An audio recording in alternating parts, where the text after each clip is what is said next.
నమస్తే welcome to DTV news. ముందుగా headlines.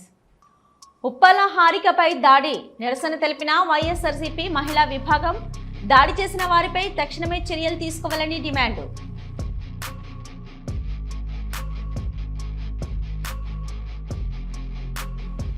మాజీ ముఖ్యమంత్రి వైఎస్ఆర్సీపీ అధినేత వైఎస్ జగన్ను కలిసిన కరడు రైతులు.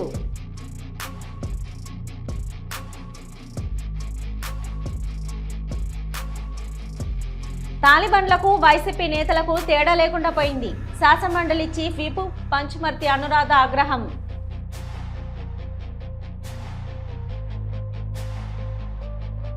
షామీర్పేట జినం వ్యాలీలోని ఐచర్ బయాలజిక్స్ సంస్థ నూతన ఫెసిలిటీ శంకుస్థాపన.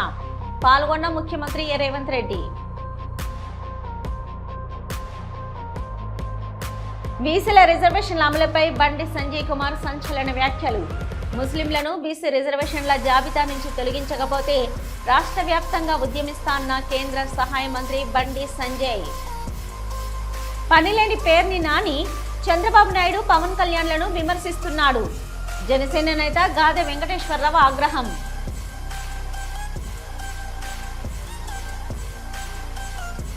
గంగవరం మండలం రామవరం వద్ద సుపరిపాలనలో తొలి అడుగు కార్యక్రమం.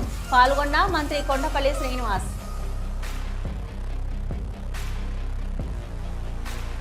కంటోన్మెంట్ బోర్డు మీటింగ్ లో పాల్గొన్న మల్కాజిగిరి ఎంపీ ఈటెల రాజేందర్. 303 కోట్లతో కంటోన్మెంట్ లో ఎక్కడ నీరు నిల్వకుండా సీవరేజ్ నాలాల పనికి ఏర్పాట్లు.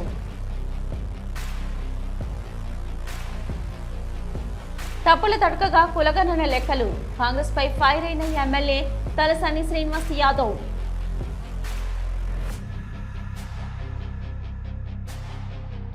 కృష్ణా జిల్లా జడ్పీ చైర్పర్సన్ ఉప్పాల హారికపై దాడి పట్ల వైఎస్ఆర్సీపీ మహిళా విభాగం, బీసీ విభాగం నిరసన చేపట్టారు. వైఎస్ఆర్సీపీ మహిళా విభాగం మహిళలు ఉప్పాల హారికపై దాడి చేసిన వారిపై తక్షణమే చర్యలు తీసుకోవాలని డిమాండ్ చేశారు. ఆ రకంగా బూతులు మాట్లాడడం అనేది నిజంగా ఎంత దురదృష్టకరమని తెలియజేస్తున్నాను. అదే కాదు, ఈరోజు చూసుకుంటే తిరిగి వాళ్ళ మీద కేసులు పెట్టడం, ఏదైతే ఆ మహిళ మీద మా చైర్మన్ మీద దాడి చేసిందే కాక మళ్ళీ వారి హస్బెండ్ గారైన రాము మీద కేసులు పెట్టడం. అసలు ఈ సమాజం ఎక్కడికి పోతుంది? ఈ ప్రభుత్వం వచ్చిన తర్వాత కనీసం గమనిస్తున్నారా? ఈ రాష్ట్రంలో ఏం జరుగుతోందని కనీసం గమనిస్తున్నారా అని నేను ముఖ్యమంత్రి గారిని అడుగుతున్నాను. ముఖ్యమంత్రి గారు పదే పదే చెప్తూనే ఉన్నారు కదా, చంద్రబాబు నాయుడు గారు పదే పదే ఏం చెప్తున్నారు? మహిళల మీద ఎవరైనా చెయ్యేస్తే అదే చివరి రోజు అని చెప్పారు. అదే డిప్యూటీ సీఎం పవన్ కళ్యాణ్ గారు ఏం చెప్పారు? మహిళలకు ఏదన్నా అన్యాయం జరిగితే బుల్లెట్ కన్నా స్పీడ్గా మేము స్పందిస్తామని చెప్పారు. అదే హోంమంత్రి గారు ఏం చెప్పారు? ఎవరికైతే మహిళల మీద దాడి జరిగితే మా కార్యకర్తలని కూడా చూడకుండా వాళ్ళ మీద ఇమీడియట్గా యాక్షన్ తీసుకుంటామన్నారు. అలాగే బీసీ మంత్రి గారు ఉన్నారు. వీళ్ళందరూ కూడా ఒక బీసీ మహిళకు అన్యాయం జరుగుతుంటే ఎందుకు వీళ్ళు సైలెంట్గా ఉన్నారు? ఎందుకు నిందితుల మీద యాక్షన్స్ తీసుకోలేదు? అంటే వాళ్ళు మీ కార్యకర్తలనా? ఎందుకు మీరు యాక్షన్స్ తీసుకోలేదు? చట్టం అందరికీ ఒకటే. ఏ ప్రభుత్వం అధికారంలో ఉంటుందో ఆ ప్రభుత్వంలో నివసించే ప్రజలకు రక్షణ కల్పించే బాధ్యత ప్రభుత్వంది. దయచేసి మేము మిమ్మల్ని కోరుకుంటున్నాం, డిమాండ్ కూడా చేస్తున్నాం. ఇప్పుడు ఇంతవరకు ఎన్ని దాడులు జరిగాయని ఇంత చేస్తున్నా కూడా చివరికి ఈ హారిక గారి మీద కూడా ఇంత దారుణంగా దాడులు చేయడం అనేది నిజంగా సిగ్గుచేటుగా అనిపిస్తుంది. తక్షణమే హోంమంత్రి గారు కావచ్చు, సీఎం గారు కావచ్చు, డిప్యూటీ సీఎం గారు కావచ్చు, ఖచ్చితంగా ఏదైతే నిందితులు ఉన్నారో వాళ్ళ మీద ఇమీడియట్గా యాక్షన్ తీసుకోవాలని తెలియజేస్తున్నాము. ఈరోజు విజయవాడ నగరంలో ఉన్న తుమ్మలపల్లి కళాక్షేత్రం దగ్గర జ్యోతిరావు పూలే విగ్రహానికి ఈరోజు ఏదైతే బీసీ మహిళ మీద జరిగిన దాడికి నిరసనగా మా ఎమ్మెల్సీలు కళ్యాణి గారు, కల్పలత గారు, మా డిప్యూటీ మేయర్ శైలజ గారు, దుర్గా గారు, అలాగే మా కార్పొరేటర్లు, అలాగే మా మహిళా విభాగము, మా మహిళా జిల్లా అధ్యక్షులు, అలాగే రాష్ట్ర స్థాయి, జిల్లా స్థాయి, మండల స్థాయి అందరూ మళ్ళందరం రావటం జరిగింది.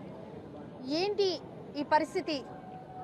ఏంటి అసలు ఆంధ్రప్రదేశ్లోన ఏ రకంగా రెడ్ బుక్ రాజ్యాంగం నడుస్తుంది, ఏ రకంగా మహిళలకి భద్రత లేకుండా పోతుంది అన్నది ఈరోజు మనం చూస్తున్నాము.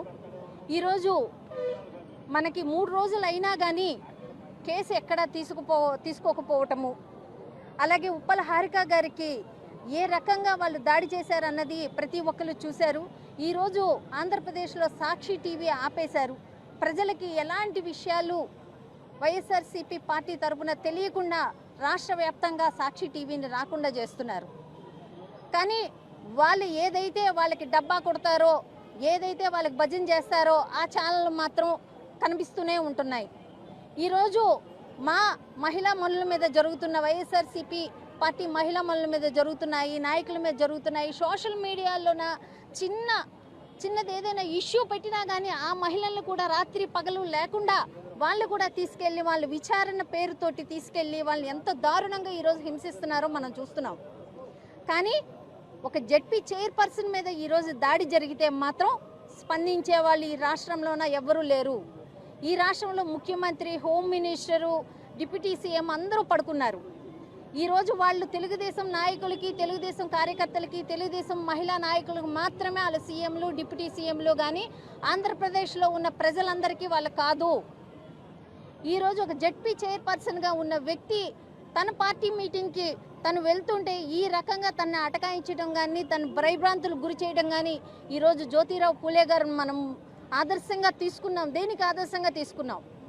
ఆయన భార్యని సావిత్రిరావు పూలే గారిని విద్యావంతులను చేసి మిగతా మహిళలందరికీ విద్యని నేర్పించాలి అన్న ఒక మంచి ఉద్దేశంతో ఆయన భార్యను విద్యావంతురాలను చేసి బయటికి తీసుకొచ్చి మిగతా మహిళలకి విద్య నేర్పించిన వ్యక్తి జ్యోతిరావు పూలే గారు. వైఎస్ఆర్సీపీ కేంద్ర కార్యాలయంలో మాజీ ముఖ్యమంత్రి వైఎస్ఆర్సీపీ అధినేత వైఎస్ జగన్ను కలిశారు కరేడు రైతులు.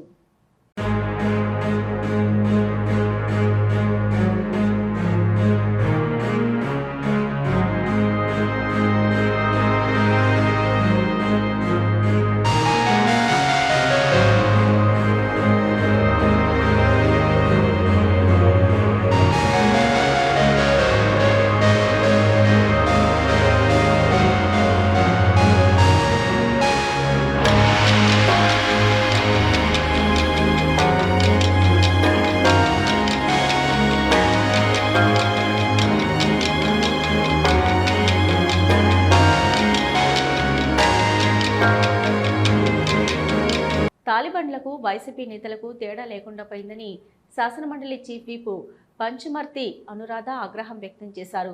భారీ మెజార్టీతో అత్యధిక సీట్లను సాధించి కూటమి ప్రభుత్వం ఏర్పడిన తర్వాత అభివృద్ధికి బాటలు వేస్తూ చంద్రబాబు పాలన సాగుతుందని అన్నారు. లా అండ్ ఆర్డర్ను క్రమబద్ధీకరించి నిరుద్యోగ యువతకు ఉద్యోగ అవకాశాలను కల్పిస్తూ పారిశ్రామికవేత్తలను ప్రోత్సహిస్తూ భారీ పెట్టుబడులను రాష్ట్రానికి చంద్రబాబు తీసుకొస్తుంటే వైసీపీ నేతలు ఓర్వరుకున్నారని, ఇక భూస్థాపితమైన వైఎస్ఆర్ పార్టీని బతికించుకోవాలని వ్యర్థ ప్రయత్నము వైసీపీ నాయకులు చేస్తున్నారంటూ శాసనమండలి చీఫ్ విప్ పంచుమర్తి అనురాధ విమర్శించారు. 164 సీట్లతో కూటమి ప్రభుత్వం థంపింగ్ మెజారిటీతో గెలిచింది. చంద్రబాబు నాయుడు గారు ముఖ్యమంత్రి అయ్యారు. విజన్ 2047లో భాగంగా అమరావతి సంపద సృష్టించే రాజధానిగా పరుగులు తీస్తూ ఉంది. పోలవరం రాష్ట్రాన్ని మొత్తాన్ని ఉద్ధరించడమే కాకుండా ఉత్తరాంధ్రకి మరి ఇండస్ట్రియల్గా డెవలప్ అయ్యే విధంగా ఉరకలేస్తూ ఉంది. 20 లక్షల ఉద్యోగాల కల్పన దిశగా నారా లోకేష్ గారు ఈ రాష్ట్రాన్ని ఇండస్ట్రియల్గా ముందుకు తీసుకెళ్తా ఉన్నారు. దాదాపు 10 లక్షల కోట్ల రూపాయల వరకు పెట్టుబడులు వచ్చాయి. సంక్షేమ కార్యక్రమాలు బ్రహ్మాండంగా ఈ రాష్ట్రంలో ఉన్న పేద ప్రజలకి, బడుగు బలహీన వర్గాలకి అందుతా ఉన్నాయి. గంజాయిని రూపుమాపారు. లా అండ్ ఆర్డర్ బ్రహ్మాండంగా ఉంది. ఎక్కడా కూడా ఇబ్బంది లేదు. ఇలాంటి పరిస్థితిలో వైసీపీ భూస్థాపితం అయిపోయింది. భూస్థాపితం అయిపోయిన ఈ వైసీపీ పార్టీని మళ్ళీ పైకి తీసుకురావాలి అనే ఉద్దేశంతో పేర్నేని నాని గంజాయి నీళ్లు పోసి వైసీపీ పార్టీని మళ్ళీ ఏదో రకంగా బతికించాలి అని ఒక పన్నాగం పన్నాడు. ఆ పన్నాగంలో భాగంగా మరి కృష్ణా జిల్లాని ఎంచుకున్నాడు. పామరు తిరిగాడు, పెడన తిరిగాడు, గుడివాడ తిరిగాడు, అన్ని చోట్ల రెచ్చగొట్టే విధంగా మాట్లాడుతూ ఉన్నాడు. చీకటి అంటాడు, చీకట్లో అన్నీ చేసేయాలంటాడు, తెల్లారి ఎవరికీ తెలియకుండా వెళ్ళి పరామర్శించాలంటాడు. ఇష్టం వచ్చినట్టుగా వైసీపీ కార్యకర్తల్ని రెచ్చగొట్టే విధంగా ఇష్టం వచ్చినట్టుగా మాట్లాడుతూ ఉన్నాడు. శామర్పేట జీవన్ వ్యాలీలోని ఐజర్ బయోలాజిక్స్ సంస్థ నూతన ఫెసిలిటీ శంకుస్థాపన కార్యక్రమంలో ముఖ్యమంత్రి ఏ రేవంత్ రెడ్డి పాల్గొన్నారు.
फलं मनोरथवनं पुत्रभोत्रप्रवर्धनं यस्मात् तस्मात् शिवं मे स्यादशान्तिं प्रदक्षमि फलदानगुभोक्तु सम्पूर्ण सकलफल मनोहरोक्तिरस्तु समद्भूतत्रिनेत्रहरणं सन्धेरामस्तवयोन्वयन्ति स्वादिजो मनसा देवयन्तः अर्चदप्रार्चदप्रियमेधातो अर्चदात् अर्चदुर्त्रगा उदवर्णसत्वर्चदा अर्चदप्रार्चदा श्रीकेशर आरोहतो भयन्ति मुखं मम मुखरो हिमधो भयभूयागो सत्यमगुरुद्रो यो वैदं ब्रह्मणो वेदामृतेनामृतां पुरीं ब्रह्मण ब्रह्मादा अयस्येऽस्मिन् मृगान्नदो देवैनं प्रलयति ब्रह्मण आरुषेय उत्तरे ब्रह्मणो वै सर्वदेवता. బీసీల రిజర్వేషన్ల అమలుపై కేంద్ర హోంశాఖ సహాయ మంత్రి బండి సంజయ్ కుమార్ మరోసారి సంచలన వ్యాఖ్యలు చేశారు. బీసీ రిజర్వేషన్ల అమలు వెనుక పెద్ద కుట్ర దాగి ఉందని మండిపడ్డారు. బీసీలకు 42% రిజర్వేషన్ల అమలు పేరుతో ముస్లింలకు 10% రిజర్వేషన్లు అమలు చేయడం దుర్మార్గమన్నారు. ముస్లింలను బీసీ రిజర్వేషన్ల జాబితా నుంచి తొలగించకపోతే రాష్ట్ర వ్యాప్తంగా ఉద్యమిస్తామని హెచ్చరించారు. తక్షణమే బీసీ జాబితా నుంచి ముస్లింలను తొలగించి 42% రిజర్వేషన్లను పూర్తి చేసి బీసీలకే దక్కేలా చేయాలని డిమాండ్ చేశారు. జరుగుతున్న అన్యాయంపై మాట్లాడాలని కోరుతున్నా, గుండెపై చేయి వేసుకొని వాస్తవాలు మాట్లాడాలని కోరుతున్నా. కాంగ్రెస్కు నిజంగా చిత్తశుద్ధి ఉంటే ముస్లింలను బీసీ జాబితా నుండి తొలగించి అమలు చేయాలని డిమాండ్ చేస్తున్నానని అన్నారు. నమస్కారం. ఈరోజు సైకిళ్ల పంపిణీ కార్యక్రమం ప్రతి అసెంబ్లీ వారీగా కూడా ఈ కార్యక్రమాన్ని మనం ప్రారంభిస్తున్నాం. ఎందుకంటే ప్రతి అసెంబ్లీ కేంద్రంలో కూడా ఈ కార్యక్రమం ప్రారంభించడం ద్వారా విద్యార్థులకు సరైన పద్ధతిలో ఒక పద్ధతి ప్రకారం వాళ్ళ సైకిల్ వాళ్ళకి చేరుతాయని చెప్పే ఉద్దేశంతో, అధికారులు కూడా ఒక ఆజమాయిషీ ఉండాలనే ఉద్దేశంతో ఈ కార్యక్రమాన్ని ప్రతి అసెంబ్లీ వారీగా ఇస్తున్నాం. 10th విద్యార్థులకు ఇచ్చిన తర్వాత కూడా ఇంకా వేరే ప్లాన్ కూడా చేస్తున్నాం. మేము 20,000కు పైగా సైకిల్ మనం పంచే ప్రయత్నం చేస్తున్నాం. ఇది మోడీ కిట్. ముఖ్యంగా రేపు పనకచెర్లకు సంబంధించి రేపు 2 రాష్ట్రాల ముఖ్యమంత్రుల సమావేశం జరగబోతున్నది. మేము రాష్ట్ర ముఖ్యమంత్రి గారికి విజ్ఞప్తి చేస్తున్నాం. తెలంగాణ వాదాన్ని, తెలంగాణ యొక్క ఆలోచనలను, తెలంగాణకు జరగబోయే ప్రమాదాన్ని మీరు గట్టిగా రేపు వినిపించాలని చెప్పి మేము రాష్ట్ర ముఖ్యమంత్రి గారిని కోరుతున్నాం. వైసీపీ నేతలు మొత్తం బెదిరింపులు, హత్యలు చేయడం ఇంకా మానుకోలేదని గాదె వెంకటేశ్వరరావు అన్నారు. గుంటూరులోని జనసేన పార్టీ కార్యాలయంలో మీడియా సమావేశం నిర్వహించారు. పనిలేని పేర్ని నాని చంద్రబాబు నాయుడు పవన్ కళ్యాణ్ గురించి నోటికి ఇష్టం వచ్చినట్లు మాట్లాడుతున్నారంటూ ఆగ్రహం వ్యక్తం చేశారు. పవన్ కళ్యాణ్ గురించి పిచ్చి పిచ్చిగా మాట్లాడితే శవం కూడా దొరకదని, పోస్ట్ మార్టం దాకా తెచ్చుకోవద్దని హెచ్చరించారు. ఇంకా నోరు జారి మా నాయకుడి గురించి మాట్లాడుతున్నావు. అరే నిజంగా చంపేస్తారు రా బాబు. నేను నిజంగా నువ్వేదో రేత్రి పొగలు అంటున్నావు. నిన్ను నిజంగా చంపేస్తారు. అంతదాకా తెచ్చుకోవద్దు నువ్వు. జనసేన పార్టీ వాళ్ళం మేము ఎంతగా సమన్వయం పాటిస్తున్నామో ఈ రాష్ట్రంలో అభివృద్ధి కోసం మా నాయకుడు కూటమిని ఏర్పాటు చేసి రాష్ట్రం అభివృద్ధి చెందాలని మాట్లాడుతుంటే మేము ఎక్కడా కూడా నోరు విప్పిరాట్లా.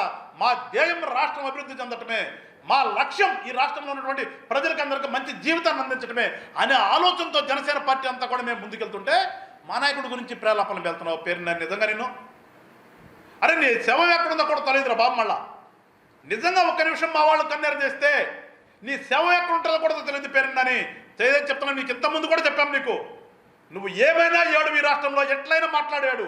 పవన్ కళ్యాణ్ అనే వ్యక్తి జోలికి వస్తే నీకు ఒలుస్తాం రా బిడ్డ అని ఇంతకుముందు కూడా చెప్పాం. సుపరిపాలనలో తొలి అడుగు కార్యక్రమంలో మంత్రి కొండపల్లి శ్రీనివాస్ పాల్గొన్నారు. గంగవరం మండలం రామవరం వద్ద మంత్రి కొండపల్లి శ్రీనివాస్కు ఎమ్మెల్యే మిరియాల శిరీషాదేవి స్వాగతం పలికారు. అనంతరం సుపరిపాలన తొలి అడుగు కార్యక్రమంలో పాల్గొని ఇంటింటికి వెళ్లి పాలనపై ఆరా తీశారు. సంవత్సర కాలంలో కూటమి ప్రభుత్వం చేసిన అభివృద్ధిని తెలియజేశారు. ఈరోజు గంగవరం మండలం రంపచోడవరం నియోజకవర్గంలో నేలపూడి గ్రామంలో సుపరిపాలన తొలి అడుగు కార్యక్రమం ఇక్కడ విజిట్ చేయడం జరిగింది. ఇక్కడ గ్రామంలో ఇంటింటికి వెళ్ళి ప్రభుత్వం చేసినటువంటి మొదటి సంవత్సరంలో ఉన్నటువంటి పరిపాలన ప్రతి ఒక్కరికి తెలియజేయడం జరిగింది. ఈ కార్యక్రమంలో గ్రామస్తులు అందరూ కూడా మమేకమై పార్టిసిపేట్ చేయడం జరిగింది. ఇక్కడ ఉన్నటువంటి సమస్యలు కానీ రేపు ఇక్కడ ఉన్నటువంటి ప్రధానికానికి ఎటువంటి అభివృద్ధి కోరుకుంటున్నారనే విషయాన్ని కానీ తెలుసుకోవడం జరిగింది. అంతేకాకుండా ప్రభుత్వం చేసినటువంటి సంక్షేమ కార్యక్రమాలను కానీ అభివృద్ధి కార్యక్రమాలు కానీ ఇవన్నీ కూడా వాళ్ళకి కూడా చేరవేరుస్తూ ఒక మంచి ప్రభుత్వాన్ని మీరు ఎన్నుకున్నారు, సంవత్సర పరిపాలన ఇచ్చిన ఈ సంవత్సర కాలంలో మీరు ఎటువంటి ప్రభుత్వాన్ని ఎన్నుకున్నారన్న సంగతి కూడా మేము అందరూ కూడా తెలియజేయడం జరిగింది. మల్కాజ్గిరి ఎంపీ ఈటల రాజేందర్ మంగళవారం జరిగిన కంటోన్మెంట్ బోర్డు మీటింగ్లో పాల్గొన్నారు. తర్వాత ఈటల మాట్లాడుతూ రాజు రహదారి నాగ్పూర్ హైవే ఫ్లైఓవర్ కింద పోయిన భూములకు రాష్ట్ర ప్రభుత్వం డబ్బులు జమ చేసింది.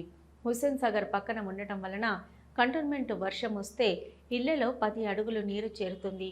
303 కోట్లతో కంటోన్మెంట్లో ఎక్కడ నీరు నిల్వ ఉండకుండా సీవరేజు నాలాలతో బయటికి పంపించే విధంగా ఈ డబ్బులు ఖర్చు పెడుతున్నామని అన్నారు. సీతారామపురం ఏరియాలో అనేక కాలనీలున్నాయి. ఎప్పుడు వరదలొచ్చినా మొట్టమొదట ముంపుకు గురయ్యే ప్రాంతం. దానికి కూడా శాశ్వత పరిష్కారం చేయబోతున్నాం. మురికి నీళ్లతో దుర్గంధపు వాసనతో రామన్నకుంట ఉంది. దాన్ని వాకింగ్ ట్రాక్తో పచ్చని చెట్లతో ప్రజలు సేదతీరే విధంగా తీర్చిదిద్దబోతున్నాం. గవర్నమెంట్ దగ్గర కొనుక్కున్న ఫ్లాట్లను ఇబ్బంది పెట్టొద్దని, వాళ్లకు పర్మిషన్లు ఇవ్వాలని డిసిషన్ తీసుకోవడం జరిగిందని అన్నారు. కంటోన్మెంట్ పార్కులు, ఓపెన్ జిమ్లు, అండర్ గ్రౌండ్ డ్రైనేజీలతో పాటు మంచి ప్రణాళికతో సుందరమైన కంటోన్మెంట్గా తయారు చేయబోతున్నామని అన్నారు. మీటింగ్ అయింది. మొన్న రాజీవ్ రహదారి కానీ, అదేవిధంగా నాగపూర్ హైవే కానీ, ఆ ఫ్లైఓవర్ల కింద పోయినటువంటి భూముల డబ్బు రాష్ట్ర ప్రభుత్వం జమ చేసిన తర్వాత ఈ కంటోన్మెంట్ ఏరియాలో అతి ఎక్కువ ప్రాంతాలు వరదకు ముంపుకు గురవుతాయి. ఎప్పుడు పెద్ద వర్షాలు వచ్చినా కూడా ఇళ్లకు 8 ఫీట్లు 10 ఫీట్ల వరదలు వచ్చేటువంటి దరిద్రం ఉండే. ఇక్కడ హుస్సేన్ సాగర్ పక్కకే ఉంది కాబట్టి ఆ 303 కోట్ల రూపాయలతో కంటోన్మెంట్లో ఎక్కడ కూడా ఒక సుక్క నీరు నిల్వ ఉండకుండా ఆ వాటర్, స్టామ్ వాటర్ని కానీ, అదేవిధంగా డ్రైనేజ్ వాటర్ని కానీ సివరేజ్ పైప్ లైన్లతో, అదేవిధంగా నాలాలతో బయటికి పంపించే దానికోసం ఈ 303 కోట్ల రూపాయలలో మెజారిటీ పైసలు దానికోసం ఖర్చు పెడతా ఉన్నారు. సోంపేట బీలా భూమిలో థర్మల్ ప్లాంట్ ఏర్పాటుకు చర్యలు తీసుకోవడంతో దానిని వ్యతిరేకించిన స్థానికులపై పోలీసుల కాల్పులలో 3 అమరమరణం పొందారని ఎమ్మెల్యే బెందాలం అశోక్ బాబు తెలిపారు. అమరవీరుల స్తూపం వద్ద ప్రముఖ సినీ నటుడు ఆర్ నారాయణమూర్తితో కలిసి ఘనంగా నివాళులర్పించారు. ఈ కథ జరిగి నేటికి సరిగ్గా 15 సంవత్సరాలైందని వివరించారు. కార్యక్రమంలో పలువురు పోరాట సంఘాల నాయకులు పాల్గొన్నారు.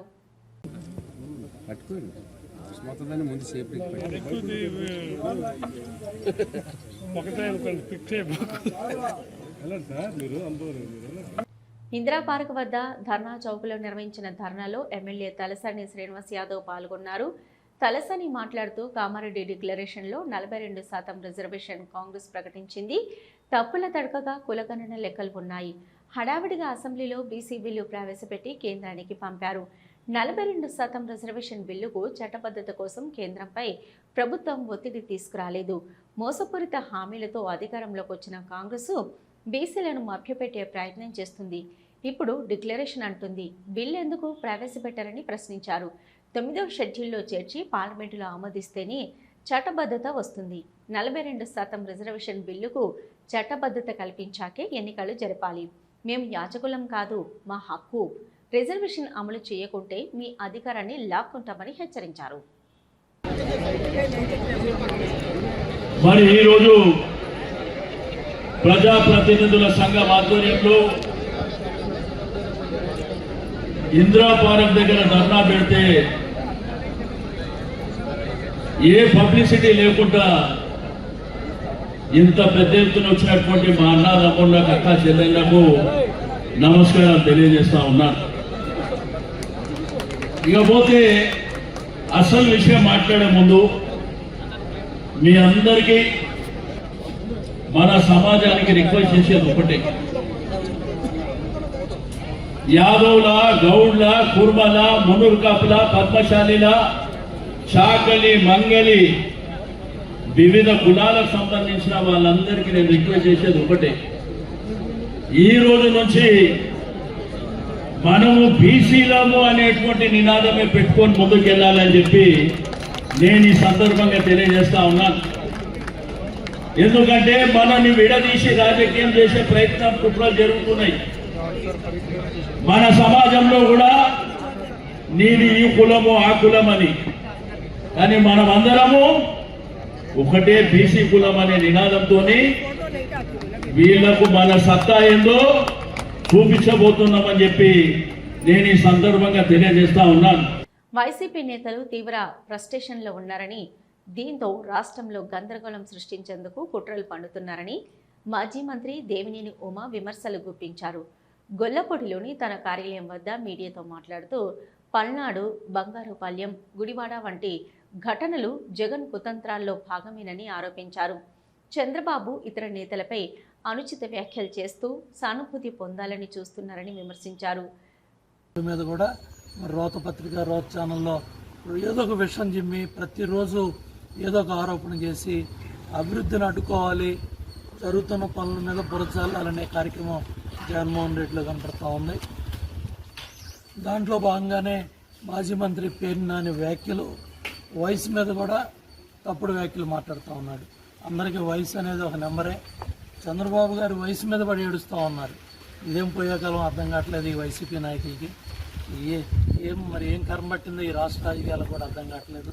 ఈ దౌర్భాగ్యకర రాజకీయాలు ఎన్నికల ముందు కూడా ఇట్లాగే చేశారు. ఇట్లాగే వయసు గురించి మాట్లాడారు, చావుల గురించి మాట్లాడారు. అట్లాగే అయ్యన పాత్ర గారు వయసు గురించి మాట్లాడుతున్నారు. ఆయన ఒక రాజ్యాంగ పదవిలో స్పీకర్ పదవిలో ఉన్నారు. స్పీకర్ పదవిలో ఉన్న వ్యక్తి మీద ఆయన వయసు మీద మరి ముసల్తనం మీద ఏజ్ మీద మాట్లాడుతూ ఉన్నారు. అహంకారంతో మదంతో ఒళ్ళు బలుపుతో ఏదో విధంగా కారు కోతలు గొయ్యాలి, పిచ్చి ప్రలాపనలు గొయ్యాలి, ఏదో ఒక విధంగా జైలుకి వెళ్తే సానుభూతి వస్తుందేమో, జైల్లో పెట్టమని మరి అడుక్కున్నట్టుగా ఉందో చూస్తూ ఉంటే. తిరుమల శ్రీవారి ఆలయం శాస్త్రోక్తంగా కోయిల్ ఆళ్వార్ తిరుమంజనం నిర్వహించారు. రేపు శ్రీవారి ఆలయంలో ఆనివార ఆస్థానం పర్వదినం సందర్భంగా ఇవాళ శ్రీవారి ఆలయాన్ని శుద్ధి చేశామని టీటీడీ ఈవో శ్యామలరావు అన్నారు. సంవత్సరానికి 4 సార్లు కోయిల్ ఆళ్వార్ తిరుమంజనం నిర్వహించడం ఆనవాయితీ. ఉగాది, శ్రీవారి బ్రహ్మోత్సవాలు, ఆనివార ఆస్థానం, అలాగే వైకుంఠ ఏకాదశి ముందు వచ్చే మంగళవారం ఈ కార్యక్రమం నిర్వహించడం ఆనవాయితీ. ఈ కార్యక్రమంలో టీటీడీ చైర్మన్, అదనపు ఈవో అందరూ పాల్గొన్నారు. మూల విరాట్కు తెల్లని వస్త్రాన్ని కప్పి ఆలయ అంతర్భాగంలో శుద్ధి కార్యక్రమం నిర్వహించామని అన్నారు. వివిధ పరిమళాలతో కలిపిన మిశ్రమంతో ఆలయ గోడలను శుద్ధి చేయడం జరిగింది. శుద్ధి కార్యక్రమం అనంతరం స్వామివారికి ప్రత్యేక పూజలు నిర్వహిస్తారని అన్నారు.